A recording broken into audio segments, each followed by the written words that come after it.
যমুনার উত্তাল স্রোত আর তাঁত শিল্পের খটখট শব্দে মুখরিত উত্তরবঙ্গের প্রবেশদ্বার সিরাজগঞ্জ। বিশ্বকবি রবীন্দ্রনাথের স্মৃতিধন্য শাহজাদপুর আর মজলুম জননেতা মৌলানা ভাসানীর এই পুণ্যভূমিতে আমরা আজ এসেছি আসন্ন ত্রয়োদশ জাতীয় সংসদ নির্বাচন নিয়ে সাধারণ মানুষের মনের কথা শুনতে।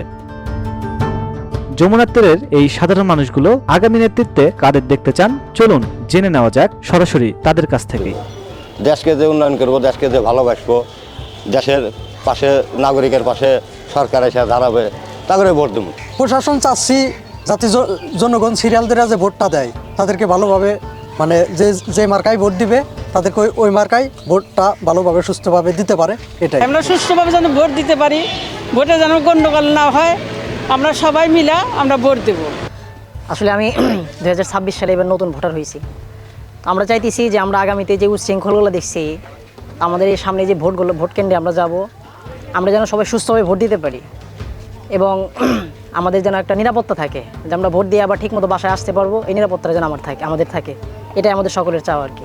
আমরা মনে করতেছি যে অনেকদিন পর দীর্ঘ 17 বছর পর একটা নির্বাচন আসছে, আমাদের মধ্যে আনন্দ উল্লাসের একটা ভোট দিব। আমরা আশাবাদী যে একটা ভোট দিব, ভোট দেওয়ার অধিকার আমাদের আছে এবং আমরা ভোট দিব। পুলিশ বাহিনী যদি থাকে, আর্মি থাকবে, পুলিশ থাকবে, এজেন্ট থাকবে, খুব সুন্দরভাবে ভোট হবে। সব দিকে সুযোগ সুবিধা ভালোভাবে, মানে একটা পরিবেশ ভালো বজায় রেখে ভোট নির্বাচন হবে, যেটি যায় ক্ষমতায় সুস্থভাবে নির্বাচনটা হলে আমরা খুশি হব আর কি।